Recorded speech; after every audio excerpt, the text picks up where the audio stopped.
Is high fructose corn syrup dangerous? I'm gonna get a lot of hate for this one, but I don't really care. Let's talk about natural sugar versus high fructose corn syrup. This is what I did my senior thesis on. This is something I'm super passionate about because it is 100% not the cause behind the obesity epidemic in America right now. And I can promise you that. Take a look at that graph. Okay, so natural sugar has 50% fructose and 50% glucose. This would be if we pulled natural cane sugar, raw cane sugar up out of the ground in its most natural form. For those of you who don't know, the most commonly used form of high fructose corn syrup is made up of 55% fructose, 45% glucose. The only difference is a 5% change. It means if you ate 100 grams of pure sugar, you get an additional 5 grams of fructose. That is the only difference as far as how your body digests it. Now, the reason people don't like fructose is because it takes an additional process by the liver to be broken down. Still has 4 calories, still supplies you with the same amount of energy, you still lose the same amount of weight on it. Unless you're consuming it in massively excess doses, there is nothing to worry about. But that is the only difference. Now, the ironic part that I find about this is that people will avoid high fructose corn syrup believing, I don't want to take in excess fructose, and yet things like pears and grapes and apples have just as much fructose as high fructose corn syrup. We would never vilify these foods. One of the funniest ones to me is agave nectar, which is often touted as a healthy alternative to sugar as a sweetener. You might see healthy cocktails like margaritas made with agave nectar instead of simple syrup or sugar. The ironic part is that agave nectar, which is touted as a healthy ingredient or a healthy alternative to natural sugar, is actually the highest fructose content in the world at roughly 80 to 90%. So if you're afraid of high fructose corn syrup at 55%, you should be terrified of agave nectar. Now, the point here is that you don't need to be afraid of either one. They're virtually just the same as regular sugar. They get digested the same way. They have the same amount of calories. You're gonna lose weight the exact same amount of way consuming either of these two things.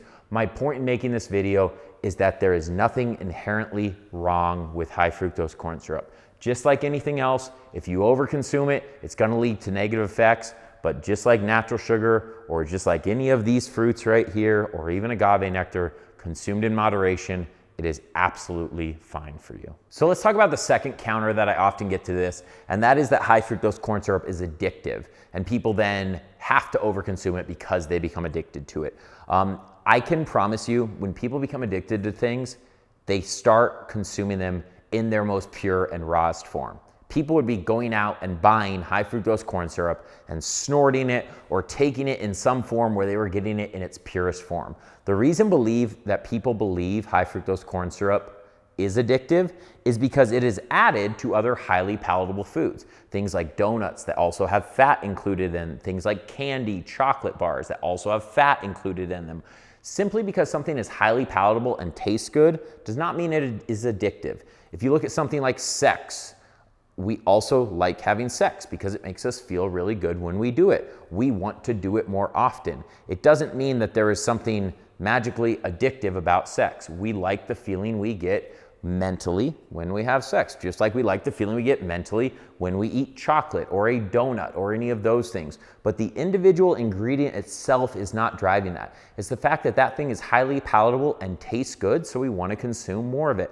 This is anything in life that makes us feel good. So there is absolutely nothing to fear from a perspective of it being worse than natural sugar or being more addictive than natural sugar. Just like natural sugar or any other ingredient in your diet, as long as you're consuming it in moderation and your diet as a whole lines up with the goals that you have in place, moderate consumption of high fructose corn syrup will have zero adverse effects for you. If you fall in the same category as me and you were once somebody who was afraid of high fructose corn syrup, maybe until you watched this video, odds are you were probably told to be afraid of it by somebody. I want you to send them this video and see what they have to say to me. See if they have an explanation for why they told you to be afraid of high fructose corn syrup. Or even worse, if you know someone who is still afraid of an ingredient like this, I want you to do me a huge favor and send them this video. As somebody who was once in the same boat, I can promise you the more of the myths we're able to debunk for more people, the more realistic and sustainable weight loss becomes for all of us. If you're somebody who's looking for a little bit more guidance based on your own situation, feel free to reach out to me below and I'll be more than happy to help. All of my contact details are below the video. Be sure to like and subscribe if you'd like to see more videos debunking some of the biggest BS in the nutrition industry.